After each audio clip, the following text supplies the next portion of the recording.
Warahmatullahi wabarakatuh. Jumpa lagi di acara podcast Pak RT bersama saya Gus Majir, kali ini bersama Pak Mustafa. Terima kasih, Komandan. Profesor. Oh, Komandan, profesor dari kampus Unisula Semarang, dosen besar ya. Wah. Badannya besar. Oh.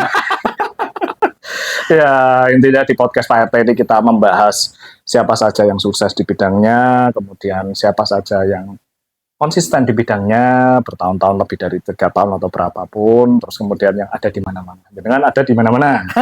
Ya, konsisten di bidangnya, enggak bidang saja, banyak ya. banyak bidang, kemudian di bidangnya juga ada bidang jenengan sebagai dosen. Punya perusahaan software house juga. Kadang-kadang. Konsultan di pemerintah, pelatihan atau apa, UMKM atau apa ya? Ya, jadi yang di hotel-hotel itu mentor sama bisnis coach lah. Terus pembimbing tesis. Iya ya.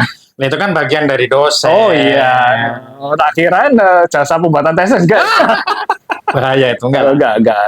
Itu zaman kita nakal dulu. Ya, ini juga salah satu mentor saya, walaupun sebenarnya saya sama Pak Mus saya lebih banyak gagalnya, beliau lebih banyak suksesnya ya.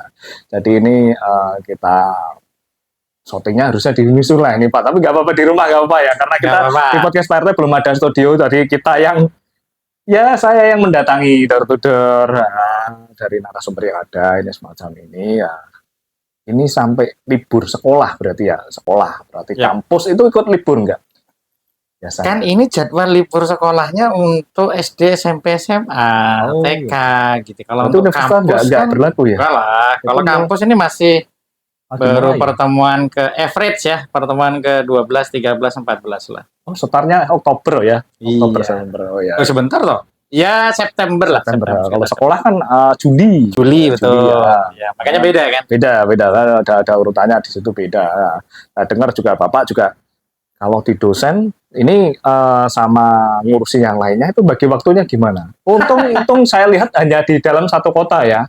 Misal di Unisula Ujung Getah, Semarang Timur kan. Kemudian rumah Bapak ini Semarang Tengah atau Selatan masuknya? Ini sebetulnya kecamatannya Gunung Pati ya. Oh, ini masuknya Semarang apa nih? Ya, Semarang Tengah semi selatan. betul. Ya, maksudnya kan hampir di area Semarang. Apalagi kalau dulu kan saya pernah juga sampai Pekalongan kan, dulu ada atau yang di mana lagi gitu kan. Itu gimana? Apakah Bapak itu nanti bagi waktunya itu ngikuti jadwal yang ada? Biasanya akademisi di kampus kan sudah ada jadwal paten jam sekian. Nah, maaf ini kan bukannya nanti ambil ngajarnya yang satu mata kuliah aja, biar nanti ada acara keluar apa, atau mungkin dumeh profesor bisa jalan-jalan kemana atau gimana biasa ngatur waktunya sehari-hari.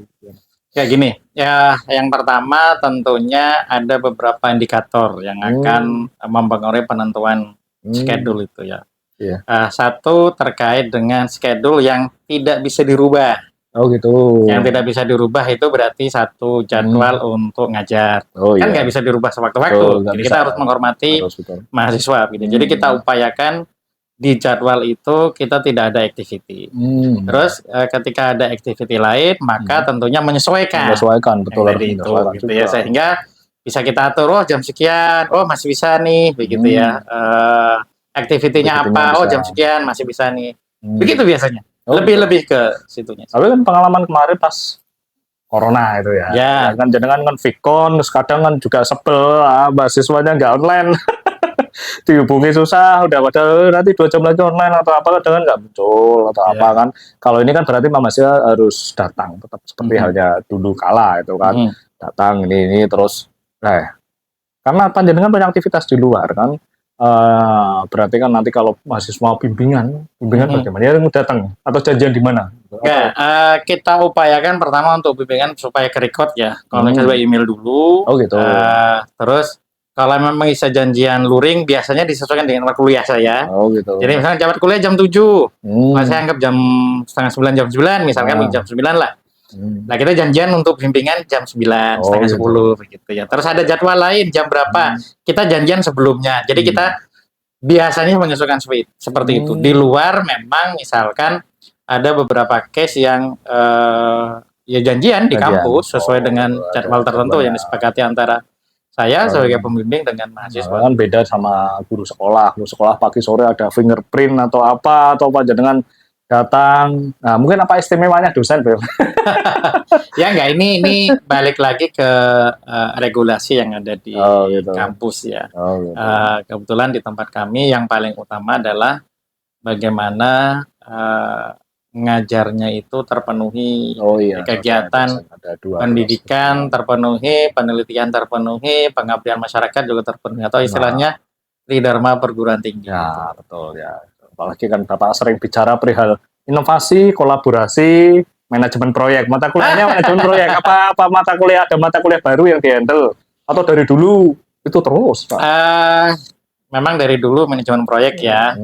Terus yang kedua manajemen risiko dan rencana bisnis berkelanjutan. Terus ada... Itu milih sendiri Bapak atau ada seleksi dari kampus atau memang itu sudah Pak Mustafa di sini saja bagian ini? Atau sepertinya memang teman-teman juga ngelihat saya punya potensi di situ. Oh gitu. Makanya saya ditempatkan di situ. Kalau yang sekarang saya lagi eksplorasi di data mining, data science, business intelligence begitu. Sama teknopreneur lah sebetulnya. Bahasanya berat ya saudara. Nah itu berarti kan itu perihal inovasi, kemudian kreativitas juga kan masuk di situ kan, termasuk istilahnya bagi pengembang. Termasuk saya pengembang belum berhasil. Bagian apa ya tadi? Kan berhasilnya ada sendiri. Nah, indikatornya ada sendiri tadi aja yang belum. Jangan-jangan disengajain nih. Gitu ya. Ini biar nggak kelihatan hanya gitu ya. Wah, itu kan kayak proposal back up. Kebiasaan yang bagus. Sedangkan kadang-kadang juga ada istilah indikator kata senior. Jangan bilang senior satu karena mungkin karena terjun terlalu lama disebut senior atau mungkin karena tuwir.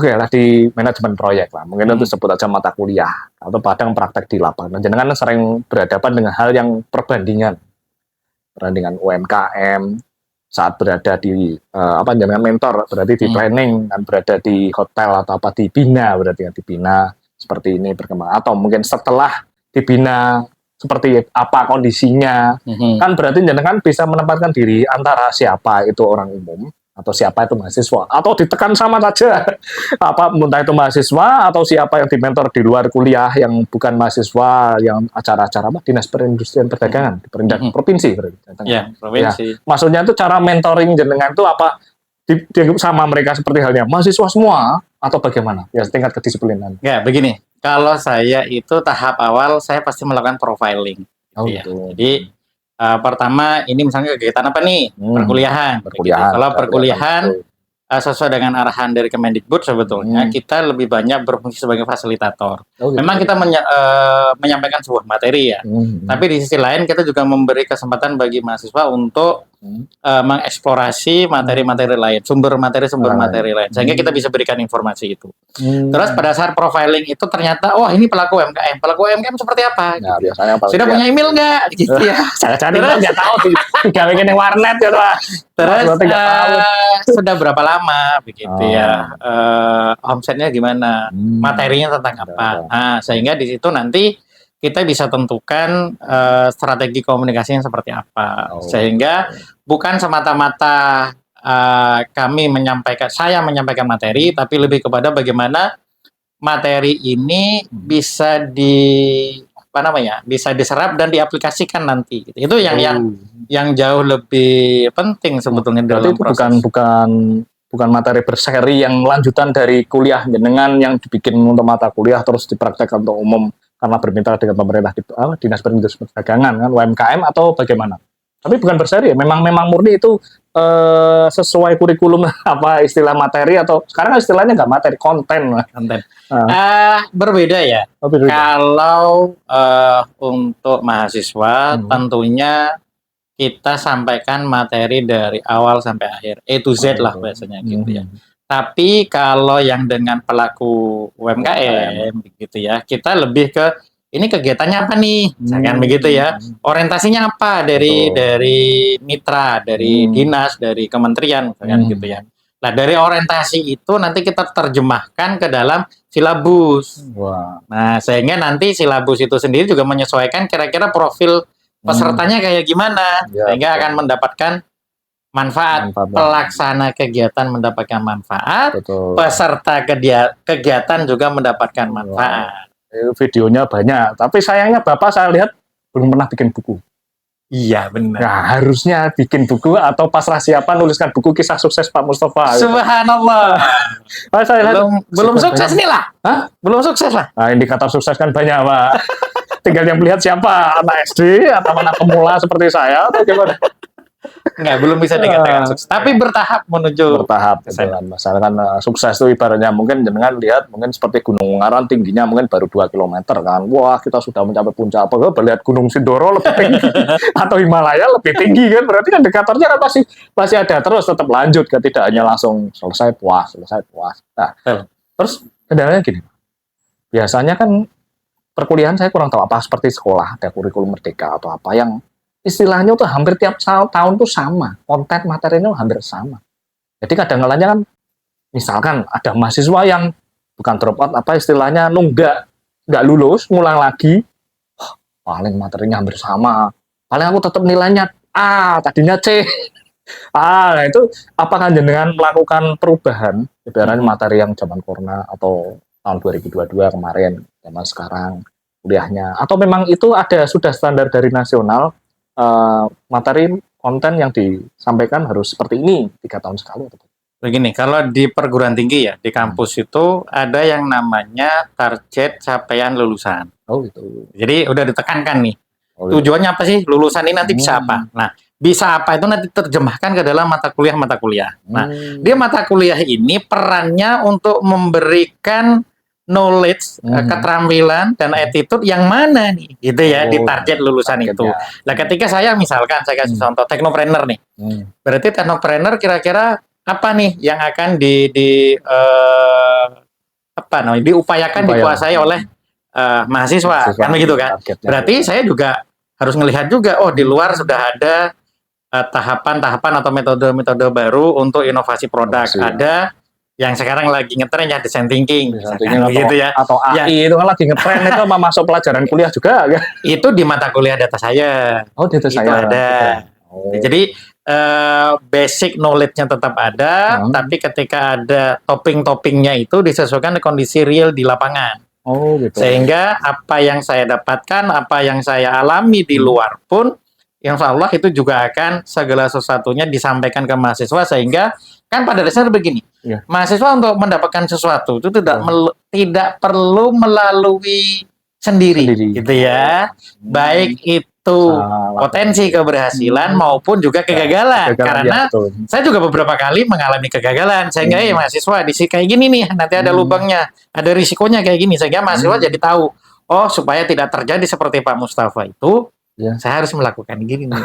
Gitu. Tapi kan gini Pak, setelah oke lah mungkin mahasiswa sudah kelihatan ini, jadi kan otomatis tahu perbandingan di luar kampus ya, entah itu lulusan mahasiswanya itu atau tidak, itu hubungannya sama itu apa magang nanti lulusnya, atau mungkin apa KKN itu bagaimana kalau jangan kayak yang materi-materi kuliah seperti itu KKN-nya. Kalau misalnya kalau jurusan guru itu kan gampang, magang berada di mana ada, atau jurusan akuntansi gampang lah. Kalau hubungan dengan inovasi seperti ini gimana magangnya? Ya tergantung dari orientasi mahasiswanya sendiri. Apakah orientasinya itu mau ke data science, berarti baiknya magang di tempat yang memang di situ mengedepankan untuk menjadi data science. Gitu. Mau atau ingin menjadi programmer mobile. Sekarang banyak kesempatan untuk magang yang memang ke mobile programming, gitu ya. Mau jadi web programmer, kayak gitu juga sama halnya sebetulnya. Cuman memang di kampus itu sudah memberikan fondasi begitu ya. Ketika mahasiswa saya pengen sekalian praktek magang belajar begitu ya. Ya silakan mau yang mana, karena pada dasarnya ilmu itu kan terlalu luas untuk dikuasai semua, kan begitu kan. Spesifik aja dulu, yang penting bisa tapi kan siap masuk industri. Tadi spesifik sama nampungnya, panjenengan kan juga punya perusahaan IT. Apakah dipaksa mahasiswa udah yang belum dapat kerja atau di sini dulu atau bagaimana?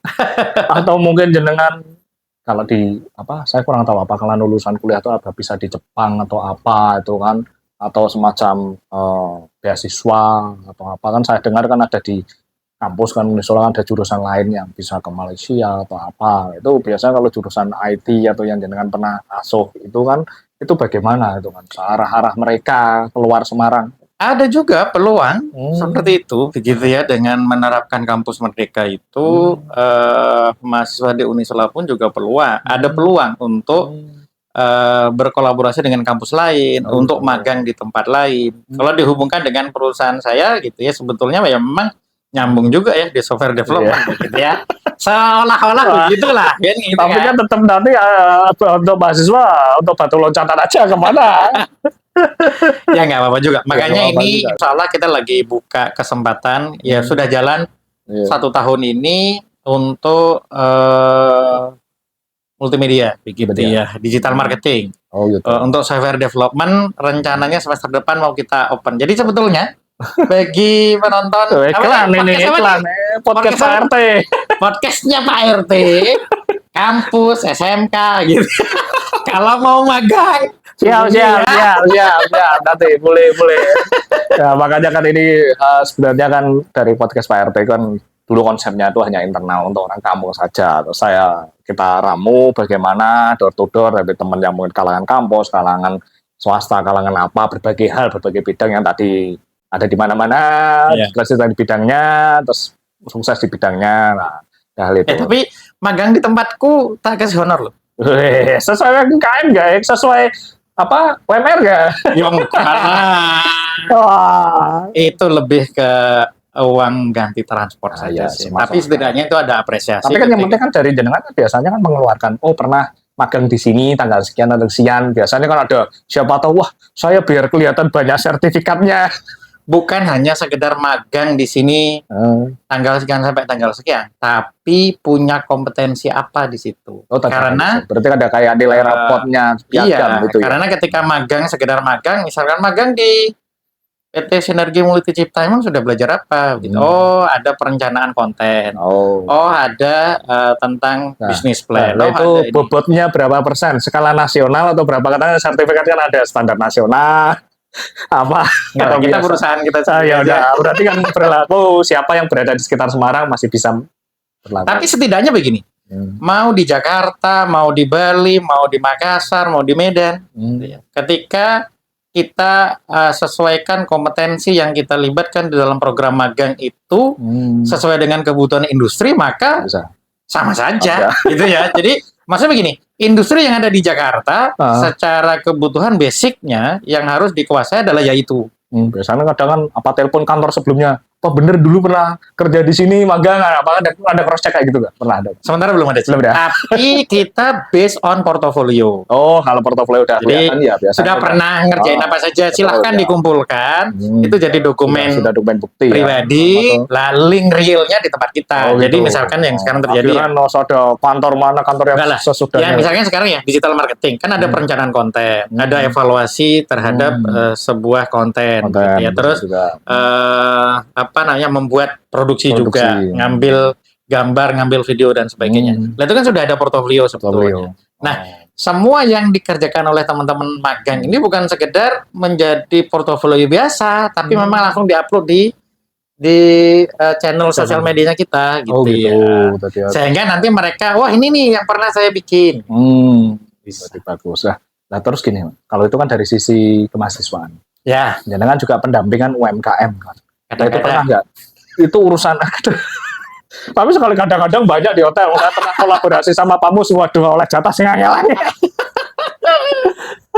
Ya, jadi kadang-kadang gini, kayak tadi kan jangan pengen kasih memagang atau mungkin ya Pak Jenengan nyadari lah pasti yang magang menjenengan setengah tahun atau 1 tahun mesti untuk batu loncatan itu hal wajar lah, wajar untuk pendidikan mereka atau mungkin kita ada portofolio jadi boleh.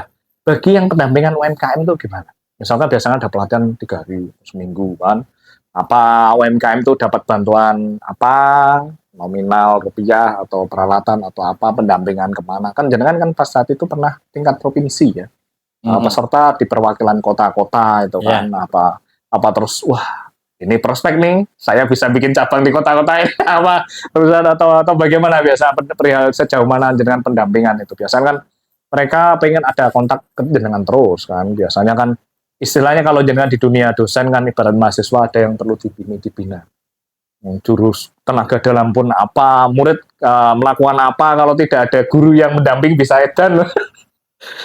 Itu kan kalau keilmuan apa yang film-film silat kungfu yang di TV kan. Maksudnya kalau ini kan berat pasti ada pendampingan istilah penasihat spiritualnya. Itu gimana biasanya kalau Kayak gini, yang UMK? ada beberapa tipe kegiatan ya di dinas itu. Ada yang dalam hal ini hanya sekedar pelatihan. Oh gitu. 3 hari selesai. Oh. Parameter outputnya adalah peserta punya kemampuan ABCD. Tapi ada juga yang jauh lebih ini lagi gitu. Ada pendampingan selama beberapa bulan. Sehingga di situ setiap minggu, setiap 2 minggu itu ada proses untuk mentoring atau coaching gitu ya. Nah itu lebih enak lagi sebetulnya. Ada tugas, bukan tugas sih sebetulnya ya. Jadi terkesan begini loh. Pak, ini tugas ini dikumpulkan kapan? Hei, kalau di pendampingan UMKM ini bukan tugas. Jadi ini nongkrong makan-makan di kafe. Jadi ini tergantung usahamu kan begitu ya. Jadi mau berkembang, mau merubah strategi pemasarannya, oke, sudah ada beberapa catatan begini. Dikerjakan. Nggak dikerjakan boleh nggak? Boleh aja. Yang nggak jalan juga usahamu. Tapi kan saya lihat gini, pernah ya, mungkin saya tidak sengaja, walaupun kita itu ya sama. Jadi ada narasumber atau apa. Kalau jangan sudah pasti narasumber. Kadang-kadang saya praktek itu saya malah jadi peserta, nyamar jadi peserta. Karena dari kantor perwakilan siapa, ya bukan joki, bukan joki. Kadang-kadang kan saya melihat, jangan, acaranya di mana ini? Mending yang lain, gini kan. Tapi ada beberapa peserta itu ternyata 2 tahun, 3 tahun itu ikut terus. Ya mungkin kan ada seleksi kota yang di Kendal. Saya kan ada ikut Semarang, siapa ada. Itu ada ini. Ya mungkin memang dari kota memang ada seleksi. Terus kebetulan kalau dia ikut pasti masuk kan. Udah ikut saja ini. Lah itu bagaimana? Kalau jadi ini kok peserta ini kui tiap tahun itu apakah jenengan ngasih materi konten yang berbeda atau bagaimana atau istilah job desk dari di Perindak memang harus seperti itu dulu atau bagaimana? Tergantung dari ruang lingkup pelatihannya itu sendiri. Oh gitu. Kalau pelatihannya itu sendiri sudah ada terstatement bahwa materi A, maka walaupun pesertanya sama, kita bisa ngerubah. Oh gitu. Gitu ya, kita harus ngikutin juga kegiatan dong, proposal kegiatan dong, atau tornya dari kegiatan itu. Namun ketika ada beberapa peserta, pas udah punya kompetensi di sini, biasanya itu akan dieksplorasi pada saat ngobrol-ngobrol di luar pelatihan. Gitu itu ya, yang bikin sip itu kayak gitu. Nanti tambah lagi gini. Jangan kan juga punya sekolah. Nah, kok tahu? Gue tahu lah, dia ngasih tahu kan beberapa tahun yang lalu. Katanya dengan kalau ada lahir putra 1 bikin sekolah lagi, itu bagus lah daripada yang lahir putra 1 rabi meneh kan lebih baik. Nah, maksudnya ini kan lahir putra 1 ada sekolah SD Pinang Juara. SD. Dari PAUD ada juga ya kan. Maksudnya kan dari situ kan berarti kan jenengan sudah tahu ilmunya bangun sekolah atau mungkin suatu saat bikin kampus juga universitas 5 tahun lagi target, amin lah. Biasanya kan gitu, ada ilmunya, ada apa ini. Ya alhamdulillah baguslah Unisula membesarkan panjenengan. Tapi kadang-kadang gini loh Pak, justru seperti jebolan undip atau apa rata-rata bikin apa itu kan mereka tidak komentar kan. Beda kalau kita kok jadi guru, muridnya lebih pinter, kok emosi tidak ikhlas. Seniornya malah yang bobrok kan. Nah, maksudnya kan itu menjadi istilahnya kan tadi portofolio kan. Berarti ibaratnya kampus ternama, kampus Unisula kan lebih 20 tahun lah lebih kan. Ini ibaratnya misalkan ada dosen di situ atau mahasiswa itu sudah menjadi dosen di mana, bikin universitas sendiri atau apa kan udah istilahnya ibaratnya kalau ada penerimaan mahasiswa baru ditempel di brosur, wah Pak Mustafa, wah ini ya. Nah itu bagaimana? Jangan saat bikin sekolah itu tahapannya tuh jenengan biasanya kan ada yang prioritas langsung bangun gedung dulu, walaupun baru 4 ruangan atau tempat kecil, atau mungkin tempat nyewa dulu di mana jerat yang sambil nunggu izinnya turun, terus melengkapi guru dan stafnya, atau bagaimana saat itu pada tahun pertama, kedua, ketiga Mas jenengan berdiri. Oke, jadi ini sebetulnya kalau bicara tahap awal pendirian sekolah sebetulnya istri saya ya. Karena saya pada saat itu sudah ada perusahaan yang saya kelola sendiri Bagi tugas sama berarti ya. inkubator bisnis, Oh, iya. gitu ya. Tapi saya tahu prosesnya seperti apa. Hmm. Termasuk sekarang saya juga lagi mengembangkan entiti baru lembaga pendidikan. Gitu ya. Apa meneh iki. Lagi proses perizinannya. Nah, di tahap awal tentunya balik lagi ke sumber daya yang ada apa. Oh, betul. Sumber daya yang ada apa, yang perlu dipersiapkan adalah kurikulumnya, Kurikulumnya. silabusnya, Berarti standar dari itu ya. iyalah, ruang kelasnya, gitu ya, fasilitasnya. Lah, mana yang sudah dimiliki? Ketika, untuk bikin kurikulum saya bisa. Tapi kalau sendirian, butuh 1 tahun nih. Berarti rekrut orang dong. Iya, 2 orang kita untuk bikin kurikulum itu. Sehingga lebih bagus. 3 bulan jadi. Dulu itu saya ingat PAUD itu bikin kurikulum, silabus, dan segala macam dokumennya itu butuh sekitar 8 bulan. Dengan 2 orang karyawan, terus mempersiapkan peralatannya, buka, ya alhamdulillah sampai sekarang berkembang jadi SD lagi. Langkah awalnya kan biasanya sopo we konco sih duwe anak sekolah nggonku. Itu biasa hal pertama awal itu kan. Yang penting kan ada kuota tiap. Tapi kan mulainya sebelum corona ya. Mulainya 2013. 2013 itu PAUD. Terus 2017 itu SD. Maksudnya kan kalau ada sekolah yang jenengan bikin pas corona, apa mumet sekolah baru pas corona kan kemungkinan dapat siswa agak berat juga kan. Nah, karena di itu ada langkah-langkahnya kan. Berarti kan di situ itu nanti rencananya di apa istilahnya ya? Cabang atau waralaba. Misalkan suatu saat jenengan ada SD bintang juara 1, juara 1, juara 2. Karena namanya bintang juara ya. Iya. Maksudnya kan misalkan berada di Semarang, terus misalnya ada kota lain atau apa, kan biasanya ada berbentuk yayasan atau apa, kan kadang buka cabang atau prioritas di kota Semarang. Nah, kayak Semarang ada apa? Nasima yang besar itu kan, terus ada mana lagi itu apa, dengan gambarannya seperti itu nantinya kelak depannya. Tidak menutup kemungkinan sebetulnya ketika ada beberapa kawan di kota lain mau mengadopsi begitu ya segala macam manajemen pendidikan di bintang juara yang alhamdulillah sampai saat ini sudah terbukti gitu ya. Ya yuk kita bicara duduk bareng. Anda punya apa begitu ya? Saya mau diskusi. Ini, ayo kita diskusikan. Model franchise, model kolaborasi seperti apa? Ada kolaborasi itu ya masalah. Ada kata kolaborasi pasti paling banyak disebut.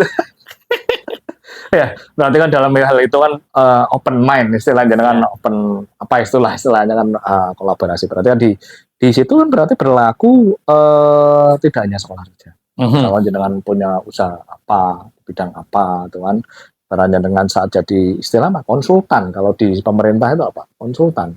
Kadang. Kadang tapi member minggu, member bulan. Hotelnya juga itu aja yang tempat langganan ya. Makanya kan di sini podcast Pak RT sebenarnya ya, jangan sebut. Sebenarnya juga narasumber juga dapat boleh nginep hotel juga di suatu kota. Nah, cuma di situ kan cuma di sini kan pesawat. Berarti kan sudah ada langganan tempat. Jangan tidak pernah kepikiran misal pengen bangun gedung sendiri, disewakan untuk acara nganten, untuk acara saya sendiri atau mungkin acara apa itu enggak kepikiran. Biasanya kadang ada kita punya sekolah tapi kita mungkin belum serbaguna, tidak hanya untuk internal. Ya lah, tapi kalau untuk training center ya. Oh iya, training center ya. Training center ya. Kita udah prepare ini lagi proses pembangunan. Jadi sudah ada 2 gedung A sama gedung B. Ini lagi proses pembangunan, ada 1 lantai sendiri nanti mudah-mudahan 3 ruangan untuk kita kondisikan sebagai pelatihan dan sertifikasi. Tapi nggak sampai belok-belok toh, Pak. Biasanya training center kan gedungnya ada yang belok, jadi kalau minggu pagi buat senam sehat, nyari instruktur kan. Ada yang kadang jadi hari tertentu jadi lapangan futsal atau tempat badminton itu kan. Nah, ya kalau mungkin untuk internal sih nggak masalah. Biasanya kan hubungannya kan sama merek gedung itu, istilahnya di depan kan sudah kelihatan untuk apa. Ya, sementara enggak. Tapi kalau memang ada peluang Pak Inor. Sedikit-sedikit ada peluang. Nanti kalau ada investor mau ini sudah investor ini. Karena ada investor lebih besar. Ya enggak lah. Kita misalkan sekarang ya. Kalau untuk bulu tangkis kan sudah ada. Betul. Cuman saya lagi pemikiran oh ini sebetulnya lapangan bulu tangkis ini bisa dibikin agak lebih bagus lagi indoor. Ya, terus ada satu space lagi di luar ini nanti kita akan bangun untuk kolam renang. Yang itu bisa untuk activity-nya kolam renang siswa, atau pemandian umum. Kolam renang bisa diposisikan untuk prakteknya siswa, Iya, tapi betul. juga bisa dari siswa lain. Kalau siswa kita misalnya nanti biayanya berapa, siswa lain Iya. berapa. Ya, anggap aja asalkan sebelahnya bukan kolam pemancingan lah. Enggak. Misalnya kolam renang, kadang kan ada disebut apa wisata air atau apa kan, kadang kan itu ada yang kolam renang murni. Kadang kan kolam renang kan ada harus standar nasionalnya untuk olahraga renang kan ada panjangnya, lebarnya atau apa. Kalau kuliah kayak enggak ada, Ya. kecuali kalau jurusan olahraga. Iya. Ya itu nanti kita untuk siswa-siswa kita ya, aja. berarti kan jangan tadi kan udah membahas sebagai dosen,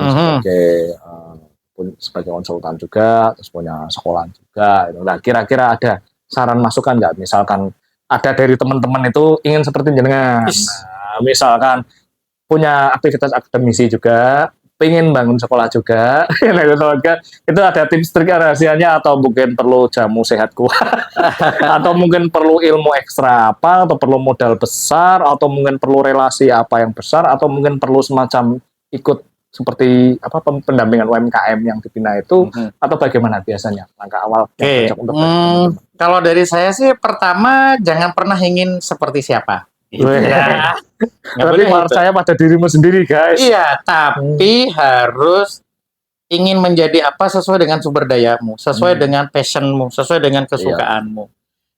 Dulu saya pada saat lulus kuliah itu diminta ngajar di desa gitu ya, di Jember sana. Gitu. Tapi saya nggak mau karena pada saat itu sepertinya bukan Semarang rezeki saya nih gitu ya. Semarang. Tapi ternyata ujung-ujung ke sini berkecimpung di dunia pendidikan dan saya nggak sadar bahwa pada saat kuliah itu saya juga ngelesin, saya juga ngejar di apa namanya lembaga kursus dan itu saya enjoy begitu ya. Makanya sekarang kita bikin sekolah, kita bikin inkubator bisnis, kita bikin training center kayak gitu ya. Karena memang di dunia itu.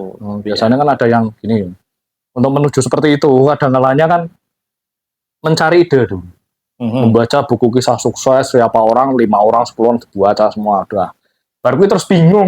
Nah, terlalu banyak gambaran, ini, gara-gara mencari yang cocok, yang jodoh, apa untuk saya, untuk 5 tahun ke depan, apa, akhirnya ngeblank bingung. Entah itu mungkin nyari wangsit atau nyari apa ini. Nah, kadang yang ditemukan kan harusnya ada di sekitar kita kan. Nah, sudah ada untuk inovasi pemikirannya, ibaratnya kan semacam itu. Kadang teman-teman yang kesulitan itu bagaimana menyiasati. Kadang seperti tadi jenengan berarti passionnya, yang penting passionnya. Nah, cuman kadang kalau aku punya passion tapi kok ora pede.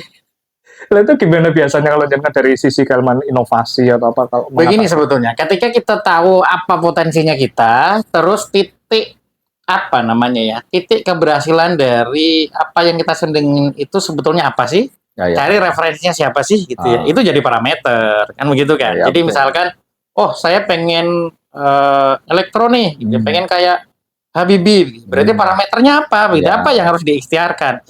Berarti di target akhirnya apa sudah ada dulu dan how to reach itu juga udah ada programnya gitu. Biasanya kan takut dulu menuju itu, ada gagal 3 kali 5 kali harus ngelokro nyerah kan, kadang ada yang kayak gituan. Tapi kadang-kadang ibaratnya seperti halnya tadi di awal kan kita gambarkan sukses seperti naik gunung Ngaran tinggi sekian, ini berarti walaupun ini tapi kan kita ada target yang sudah dicantolkan itu kan berarti ya. Dan kalau target itu sesuai dengan apa yang kita senengin, percayalah kita tidak akan terasa gitu ya.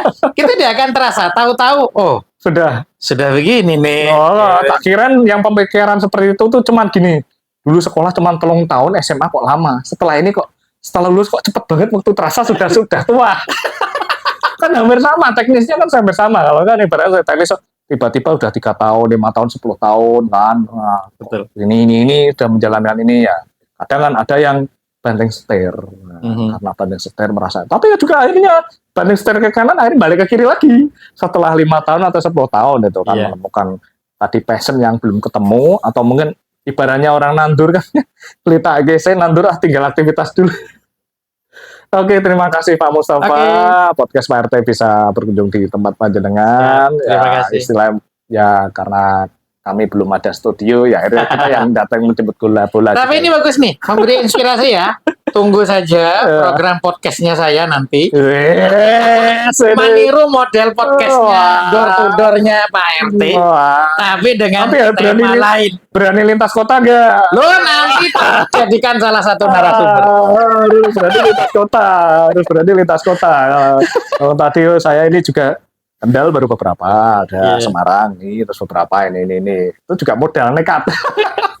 Yang penting bisa menjadi inspirasi semua teman-teman. Ya, misalkan suatu saat kita membangun studio sendiri, kita resmikan ya nanti yang sudah pernah jadi narasumber nanti kita undang. Kopi darat setiap tanda tangannya cuma fans. Oke, terima kasih Pak Mustafa. Terima kasih. Sukses selalu. Semoga nanti semakin jaya. Amin. Salam, bye-bye. Bye-bye semuanya.